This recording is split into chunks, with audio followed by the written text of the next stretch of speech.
Hi, I'm Piper Harris, a licensed professional counselor, and welcome to the Untangled Mind podcast. This is a show for people who want to understand why their mind works the way it does, not just how to cope with it. Drawing from neuropsychology, neurophilosophy, and data-driven CBT, we look at how anxiety and trauma shape perception, behavior, and choice, and what actually helps people change. I'm an integrative CBT therapist based in the Atlanta suburbs. Each episode is designed to teach you something concrete: how to recognize what's keeping you stuck, how to interrupt unhelpful patterns, and how to move forward with clarity and steadiness. Over the past episodes, we've walked through the triphasic model of trauma recovery with care and depth. Stage 1 is safety, Stage 2, remembrance and mourning, and now Stage 3, reconnection. This series has been created for survivors, their loved ones, and the clinicians who want a grounded, responsible understanding of trauma-informed care. After establishing safety and doing the hard work of remembrance and mourning, a new chapter becomes possible. Stage 3 is about reconnection with yourself, with others, and with a future that is no longer defined solely by what happened to you. This is not about going back to normal. It's about creating a life that feels meaningful, authentic, and worth living. This is reconnection.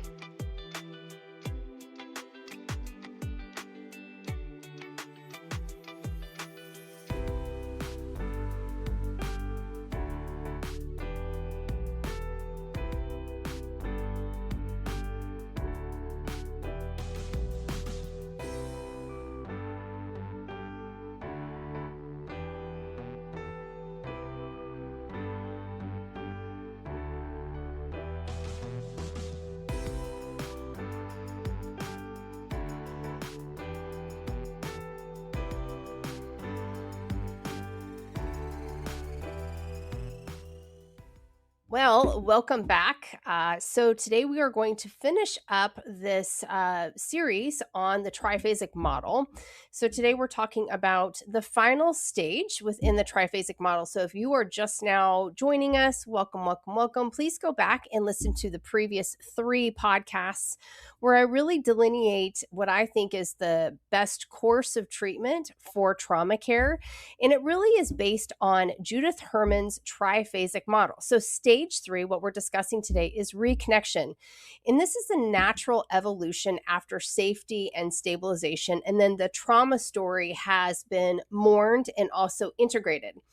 The focus shifts from survival and processing pain to actively building a life that includes joy and relationships and purpose and a real sense of self that is larger than the trauma. In this stage, reconnection involves 3 primary domains. So the first one is reconnection with self. The second one is reconnection with others. And the third is reconnection with the larger sense of community or the sense of meaning. So this stage recognizes that trauma, it changes us, excuse me, but it does not have to define us forever. So there's a real neuroscience to this idea of reconnection. Neurobiologically, as the nervous system moves out of chronic survival mode, the prefrontal cortex, the one that's responsible kind of up here for our executive functioning, planning, and emotional regulation, it becomes more available. So the brain's reward and social connection systems that involves things like oxytocin, we call that the cuddle hormone, dopamine, and something called the ventral vagal complex can all come back online. And so what this does is it creates this amazing capacity for new learning and trust and even pleasure. A lot of times when I have clients come in that have sustained real serious trauma, most of them say to me, I can't feel, Piper. And so what we call that is anhedonia. They've lost that ability to feel joy and pleasure. Well, when we step into stage 3, we're going to start getting those systems back online. But what I want to say is that reconnection is rarely linear. Just like I've said through this whole series, the triphasic model is not a linear model. We're constantly hopping between different stages, and that's absolutely supposed to happen. There's nothing wrong. And so, listeners, you might be, excuse me, saying, oh yeah, I'm totally in stage 3, and then maybe something throws you for a loop. There's nothing wrong with you. This is very common. Many survivors, they experience grief waves even in this stage as they mourn the person that they might have been without the trauma, and this is completely normal and healthy. And oftentimes what we see with this too is as you grow through these stages, you might recognize that old relationships no longer serve you. There is enormous existential work in stage 3. So stage 3, um, it's very difficult work. What I'll say is that after surviving trauma and doing the labor of the remembrance in the morning, so really the exposure work that you'll see in stage 2, the survivor often faces very profound questions. One being, now what? How do I build a life that feels meaningful after everything that has happened? This takes place a lot of times here in session where I'll see that an individual has gotten to that space of able to step out of the trauma work, and I'll say, nobody wishes that our trauma happened. Nobody wishes that. But who are you today without it? And this sounds like a terrible question to ask someone that maybe has suffered, sustained traumatic histories. But the stage, that's an important question, because the stage, it's really frequently the most difficult stage for people to contemplate. Yes, the remembrance part and the exposure part is very, very painful, but a lot of survivors, they've spent so long in survival mode or in the intensity of that remembrance that even imagining a future beyond the trauma can feel extremely overwhelming, frightening, and oftentimes impossible. And so the idea of reconnection, it can stir up that grief about the person that they might have been, or it's like the fear of vulnerability comes up, or anxiety about trusting life again, or just trusting life. Maybe they realize that they never had a modicum of trust ever, and so stepping into that and learning trust can be enormous. What I love about this stage is I often turn people to Viktor Frankl, and he's a psychiatrist and a Holocaust survivor, and he spoke so powerfully in his book, The Man's Search for Meaning. So Frankl observed much of what I'm talking about today. So he observed that even in the most horrific circumstances, human beings, they retain the freedom to choose their attitude and to find meaning. He argued the case that suffering ceases to be suffering when it finds meaning. One of the things that we talk about in here as well, when we go through the triphasic model, and I'll be discussing this a little bit more. Sorry, I have a lone hair. I'll be discussing this more in upcoming blogs, is that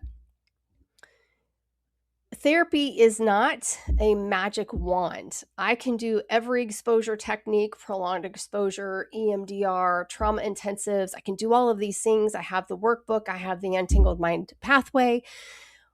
But they are simply tools. They're not a magic wand. And so what we have to consider is that we learn to suffer well.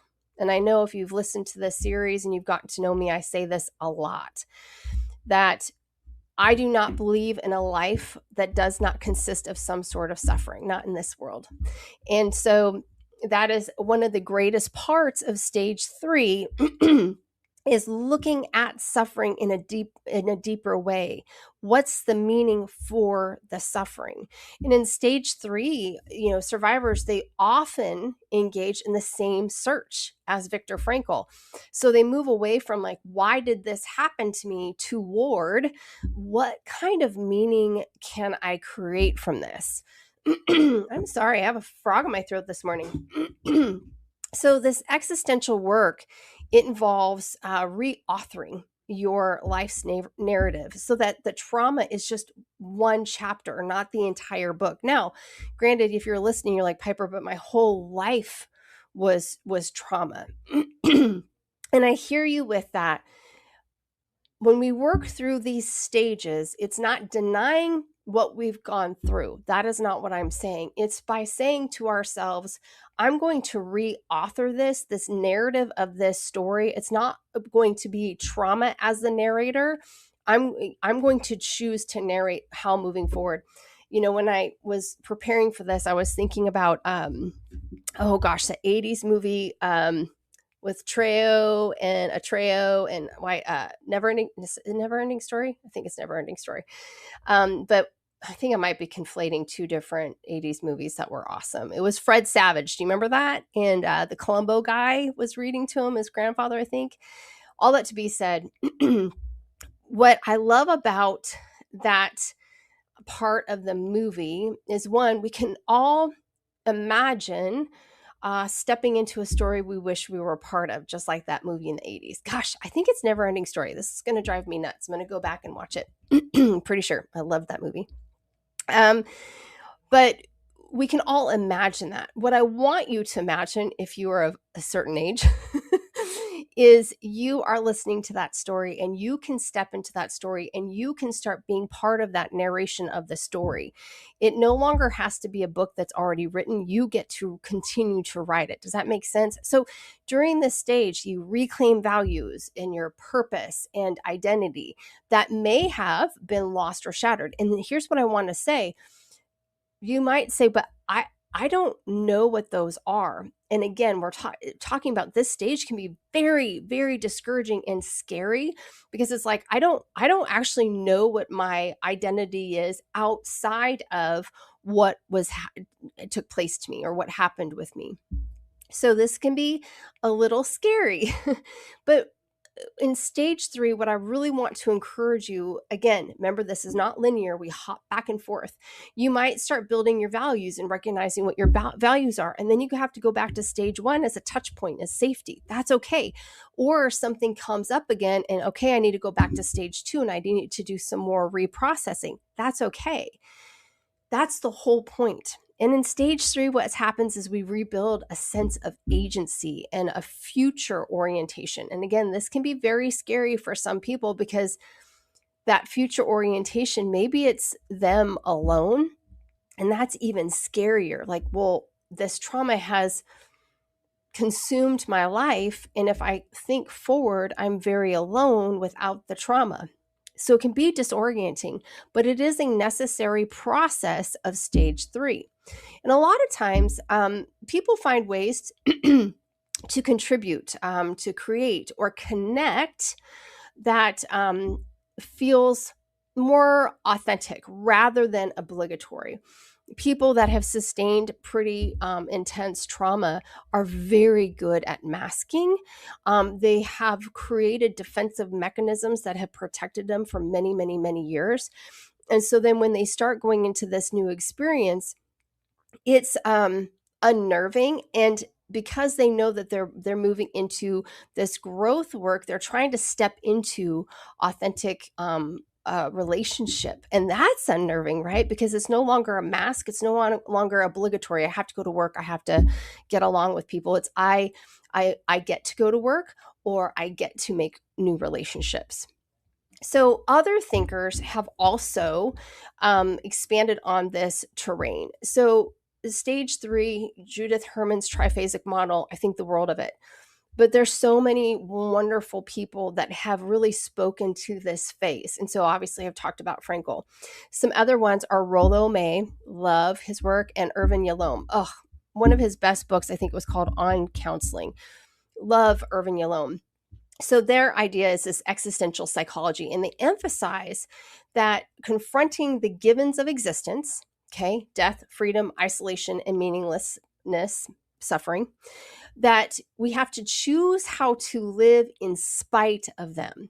So the first thing that we do is we have to confront the givens in our life: death, freedom to make choice, isolation, and meaninglessness.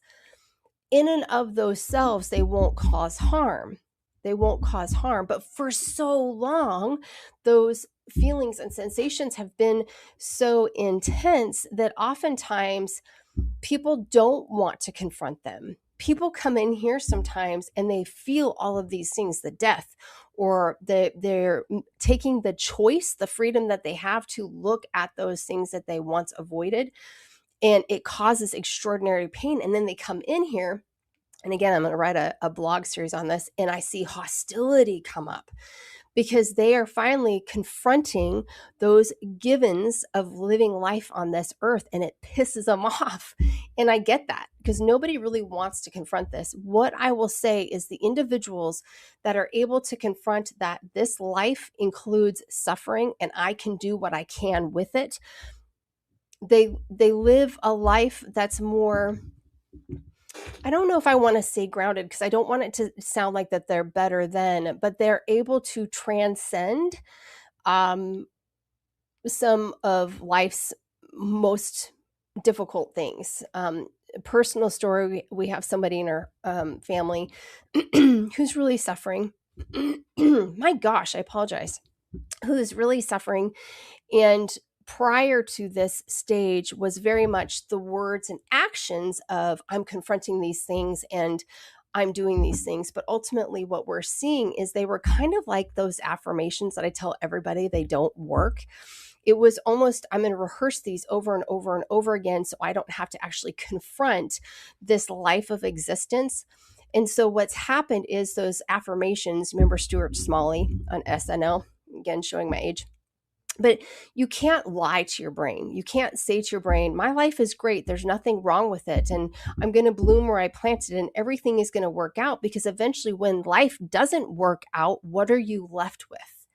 You're left with these saccharine epitaphs. So right, they're sweet going down, but then there's nothing left. All they were was sweetness.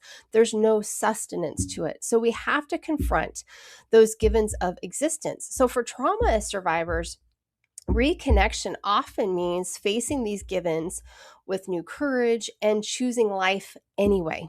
You hear that?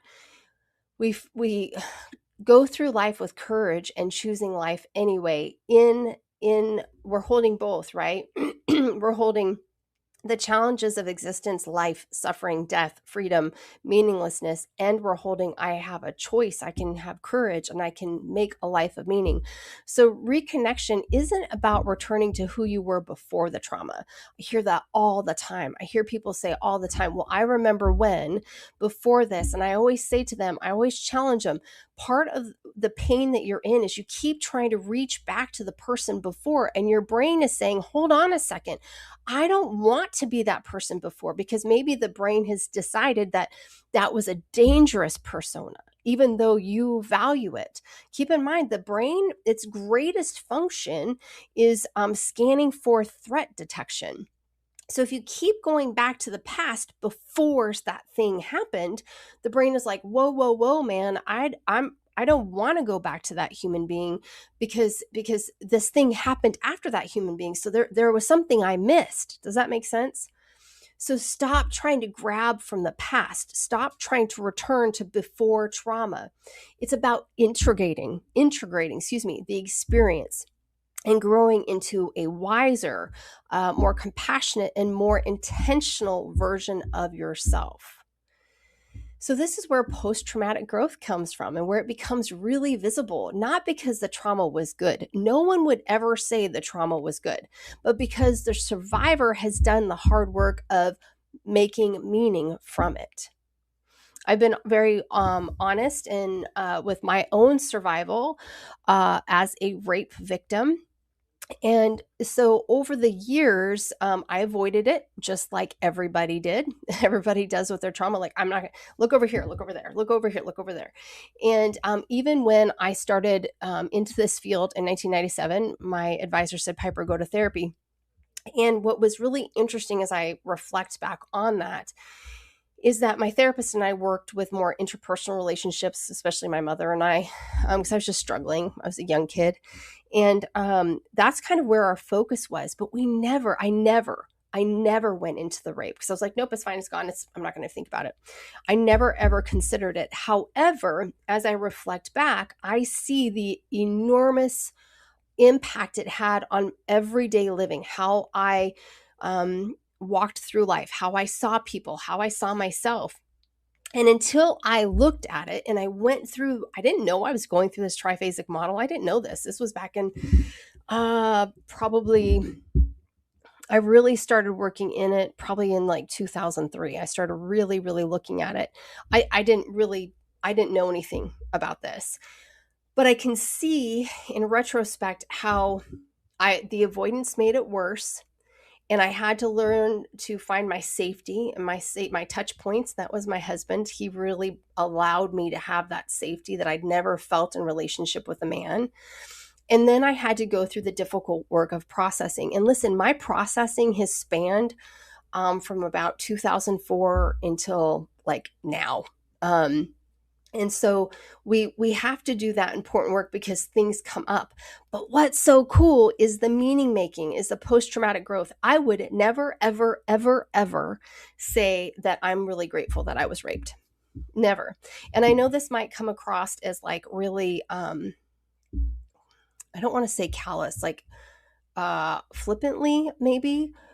And I'm not trying to say that. One, I'm not going to go into details because that's not good for you and that's not good for me, because I recognize what it can do to me. It's not an avoidance, but I recognize where that could go. This is not flippancy. This is me saying, I do the work, I look at the work, I continue to do the work. Does that make sense?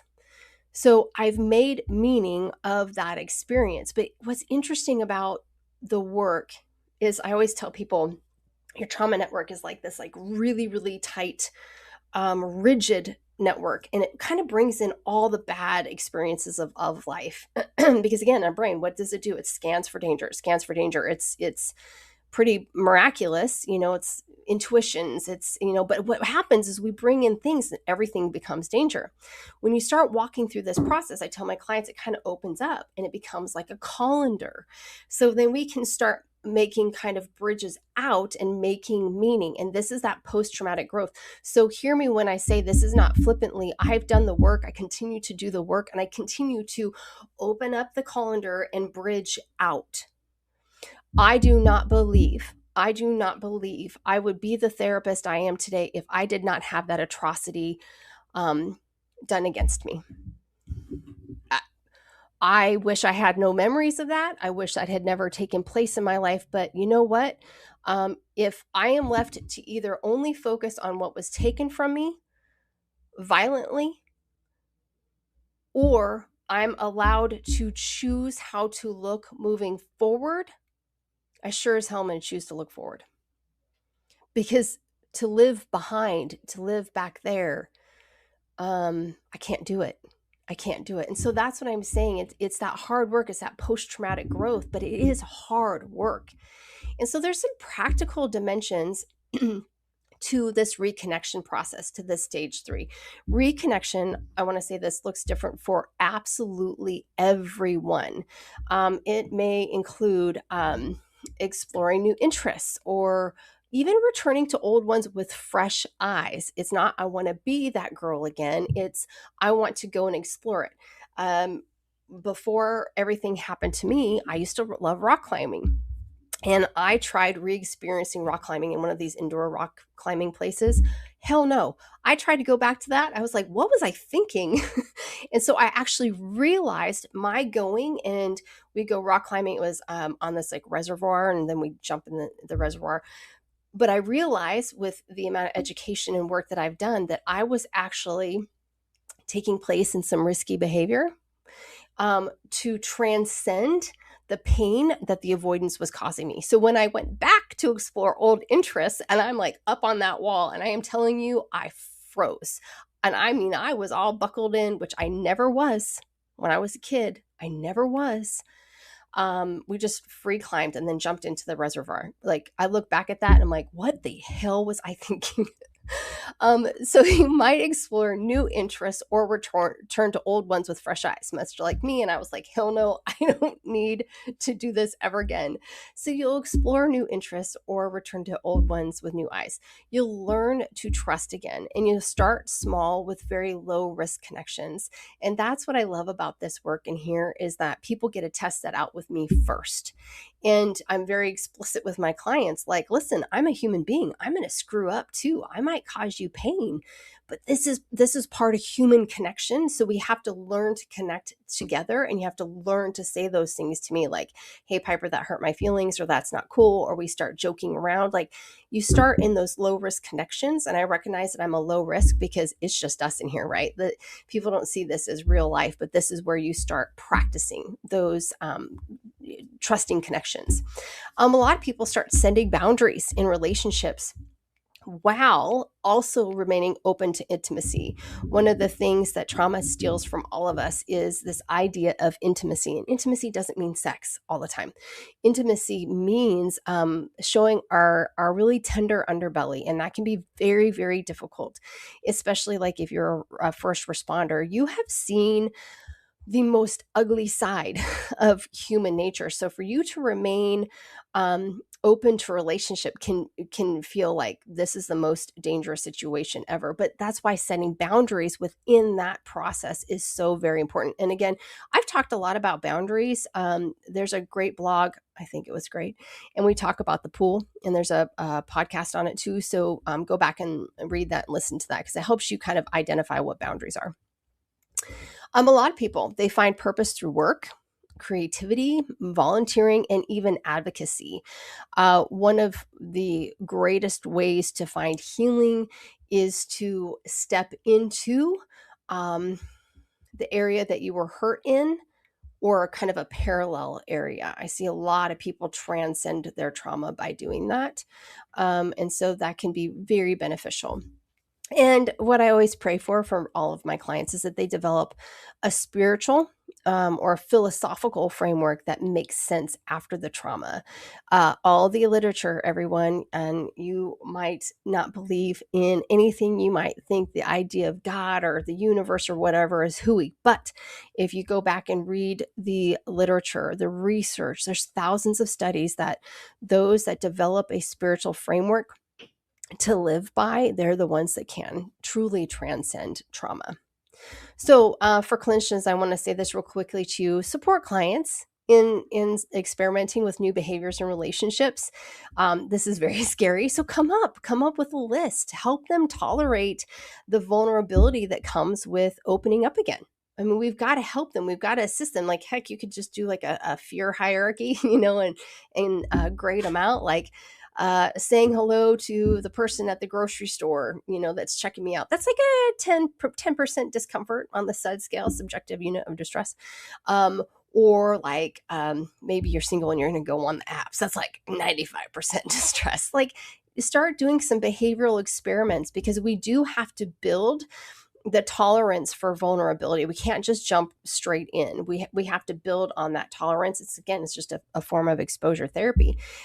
Because what happens with that when we start building that tolerance is that we start opening up again. And so celebrate those small wins with those clients and normalize setbacks, clinicians. I mean, we all know that, right? We should normalize setbacks. But when we're doing the trauma work, again, none of this is linear. Absolutely none of this is linear.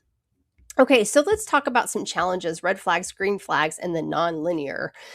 So stage 3, although it's very hopeful, it does come with its own challenges, and I've kind of touched on some of those. So reconnection does require vulnerability, and vulnerability can feel terrifying after a trauma or after a sustained traumatic history. So here are some red flags. So for clinicians, you need to be aware: if you're pushing clients toward life changes or new relationships or like positive growth before they've really genuinely integrated the trauma story, this is a red flag. Or you're minimizing ongoing grief or the need to cycle back to safety. I hear this all the time. People are like, well, they should have gotten over the loss of their spouse. They've been upset for the last 5 years. Hold on a second. Yes, there's something called complicated or prolonged grief, but hold on a second. If you keep minimizing what they're doing and you minimize their need to go back to stage one, you're not being a good clinician. So focusing only on strengths while avoiding the client's continued pain is also a very, very, very big red flag. So those of you that are listening, hey, you need to pay attention. If you need to be challenged. I'm not going to say that you just sit in stage one, but we as clinicians titrate stage two. So, but if you're being pushed too fast or you're not being pushed at all, it really is this kind of titrated process. And you really need a clinician that's genuinely aware of what that's going to look like. Okay, so for clients and survivors, if you're rushing into big decisions like quitting jobs or ending and starting relationships or major moves as a way to avoid feeling the grief of what was lost, that's not good. Or you're staying stuck in isolation because opening up feels too risky, or expecting reconnection to feel consistently positive rather than a mix of hope and sorrow. You need to be aware of these red flags for yourself as well. Okay. You cannot jump too quickly into big moves. Okay. You cannot avoid the grief that comes along with this process. You have to contemplate the grief and confront the grief. There is no ifs, ands, or buts. You've got to confront it. You've got to confront, what Frankl talks about. The suffering was there and what you lost with it. And again, staying stuck in isolation is also very scary. You have to push beyond that. Some of my clients that have really done some extraordinary work, for them to step out of the isolation and go out into the world, scares the crap out of them. But it's so cool as a clinician to see them like, okay, I'm choosing courage today, regardless of how I feel, because we talk about that. Feelings are not always facts, right? The brain has been trained to believe everything is dangerous. And so they recognize those old cues. And so they push beyond it. And here's the other thing, you cannot expect this stage 3. Well, for some reason, my recording says I went too long, so I apologize for the stiltedness, but you can't. It is really, truly incredible how bad technology has been for me. So you get to listen to the rest of the podcast without seeing my face. It'll be okay. So let's talk about, hopefully I'm not repeating myself too much, but let's talk about some red flags. We've already kind of touched on those. We don't want to rush into decisions. Clinicians, you can't push too far. So let's talk about green flags, the signs of readiness and progress. So these are some really beautiful indicators for you that reconnection and integration is taking root. So for clinicians to notice, what you're going to notice in this stage, because listen, we don't actually name, hey, you're in stage 3. You might bring it up later, but you're going to mention these things first. So when we're talking about this stage, you might notice a client begins to spontaneously talk about the future. So they're going to be talking about plans and hopes or possibilities. They might even be starting to talk about creating relationships. So they're not being consumed by the past. And their demeanor really does shift toward more curiosity and playfulness and more lightness in the session. So there's going to be more laughter. There might be more off-color jokes. I always know when my clients kind of start edging into this is they tell more off-color jokes and they cuss more. It's so funny. They'll cuss. It's a different kind of cussing. It's a fun cussing. And they're always like, oh, sorry, I shouldn't cuss. And I have to remind them, it's okay. I've been married to a cop for 22 years. So any of my first responders, y'all know what I'm talking about. You guys have filthy mouths. But it's really neat for clinicians to notice this because you really can see, okay, they are firmly stepping into this. And what you'll also notice is that your client will have a greater capacity to regulate emotions. And they can experience waves of grief that come along with trauma, obviously, without becoming overwhelmed by them. So it might look like they have the grief, they have the pain. Maybe they have a brief breakdown rather than it, derailing them and staying in bed for a whole weekend or, going out and getting hammered. It's going to be that they're regulating much more, and they might come back into session and say, gosh, compared to last year, I wouldn't have been able to do this. And so it's really incredible. So for those of you clients, survivors, this is what you'll notice in yourself. You're going to be able, like I just mentioned, to better ride those emotional waves instead of being swept away by them. I constantly talk to my clients about holding. Holding is this really obnoxious idea of I'm going to hold this grief, this pain, this trauma, while also holding my hope, my joy for my future. It is a very difficult process. We don't want you to become overwhelmed, but with the pain, that sort of thing. So we hold it and we utilize the tools to hold it and not get swept up. And so you're going to feel more regulated, right? In your body, you're going to notice that you're able to connect more with people without losing yourself. You might notice that you don't feign, you don't mask when you're around people because you feel safer, or you're going to notice that you're not freezing. There's not a freeze response. So that's going to happen. What's really neat too is you're going to have more moments of genuine joy and pleasure. One of the things with trauma is that we often see this anhedonia. And I talk to my clients about what is anhedonia. We also talk a lot about getting into our body. I talk to them about the insula and how that affects how we feel into our body. And you're going to notice this lightness that comes into your life. You're going to have more interest, and life is going to seem a little bit more interesting. This is not like turning on a light switch. This is going to come in gradations for you. It's not, it's one day is great, and then it's all going to go away. That's not how this works. So there's going to be gradations in feeling pleasure and joy and laughter and interest in life. It's a wonderful, wonderful thing. And so you might not be where you want to be 100%, but this is absolutely an indication that you're moving towards that reconnection and integration. And what you'll also notice, and this is really incredible, you're going to notice you're experiencing a gentle return of those really good neurotransmitters, one of them being dopamine, which is our motivation-driven neurotransmitter. So you're going to look forward to doing things. You're going to have these sparks of curiosity that lead you into doing new things. You're going to want to try new experiences. So what I love about the work that I get to do is that I talk to my clients about and educate them about this is what's happening with you neurobiologically. We look at the trauma, but we forget that there's a whole brain that's part of this process that you're going through.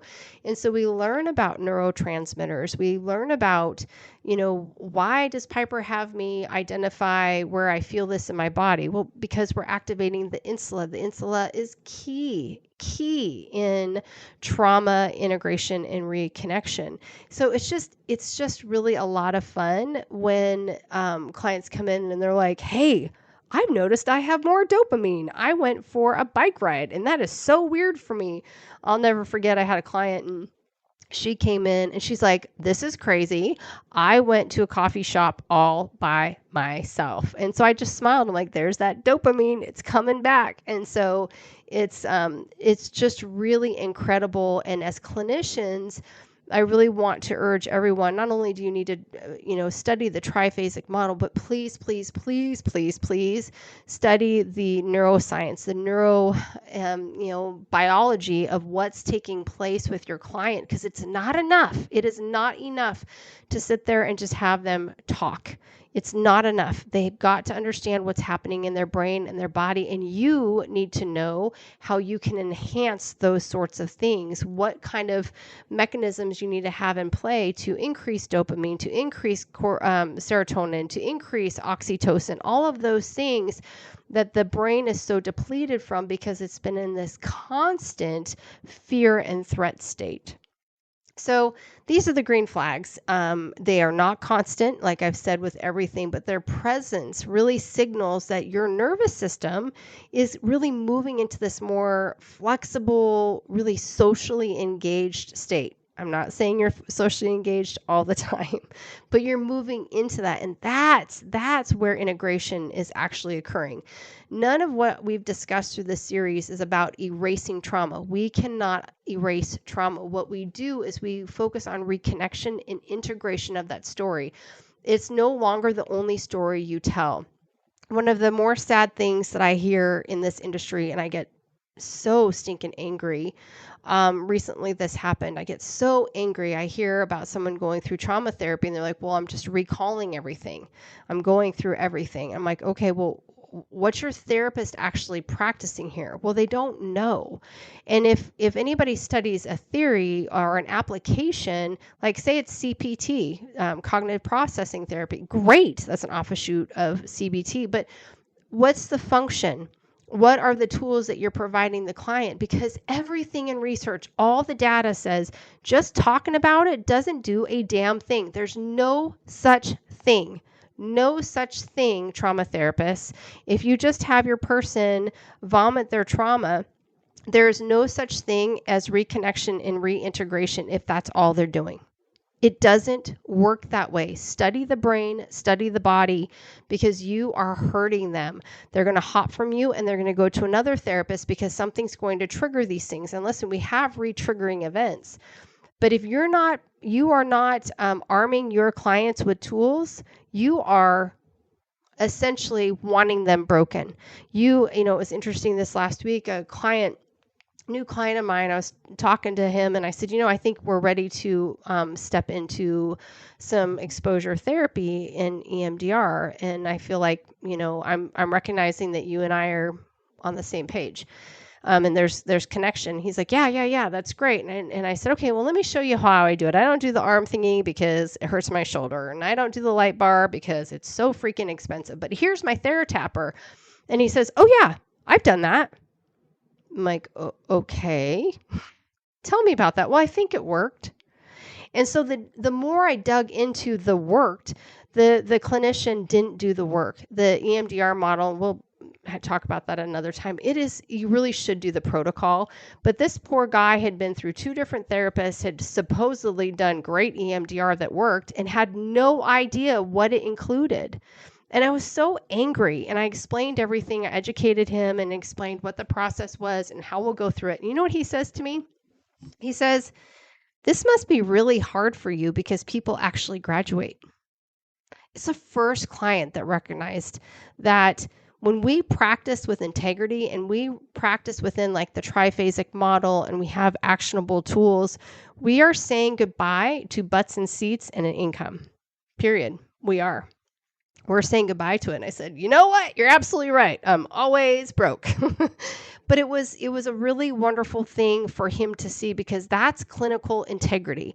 Clinical integrity is not you sitting on a couch and you just espousing all the pain that you've had throughout your life without there actually being, this is where we're going, this is the steps we're taking, these are the tools, and this is how we're going to know we're there. If there's none of that, then all you're doing is paying someone to be a very, very, very expensive emotional garbage can.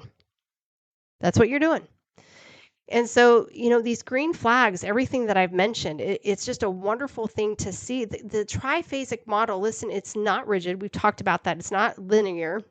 Even in stage 3, you're going to hop back. It's common and very wise to go back to safety or even remembrance when things come up in life. That's normal.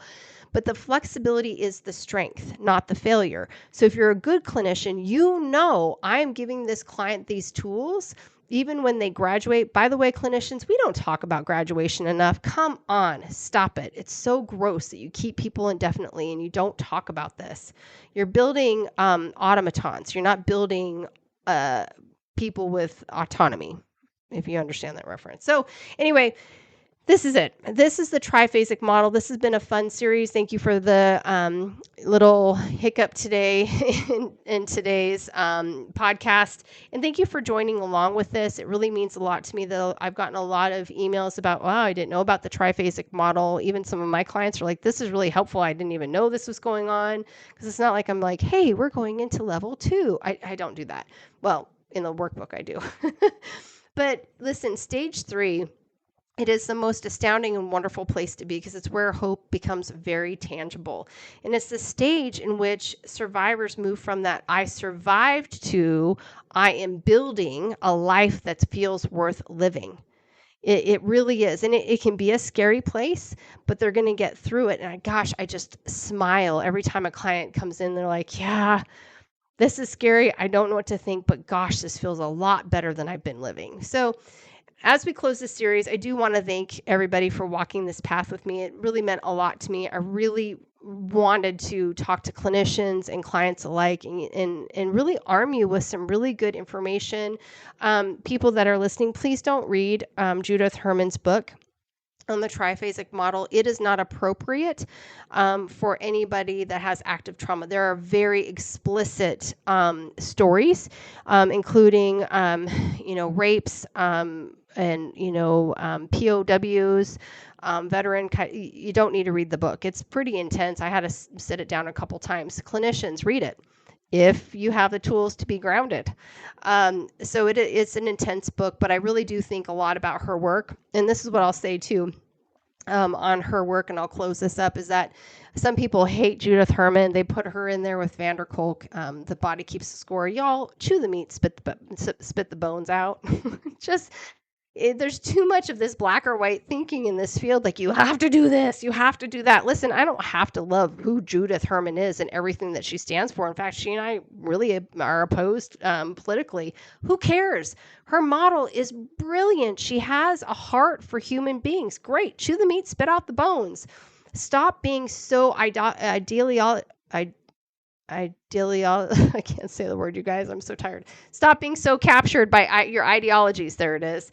And just chew the meat, spit out the bones, because there's a lot of beauty to be had in this world and to learn from, even if it's not like exactly, what you want to do. So if you'd like to go deeper, I am going to be putting on, I just did it last week, a free course. Why can't I let this go? So it's a free psychoeducational course, and it's available at untangledmind.net. We've already had one. We'll see if I do another one, but I'm going to put the recording up for those that joined, but I thought I might do another one, and y'all can pop on untangledmind.net and have a go at this psychoeducational course. It's you're just going to watch it. You're not going to have counseling. This is just to give you more in-depth information. So what would reconnection look for you right now? What would that look like? Even in small ways, I want you to consider that. What is one step you can take toward reconnection and integration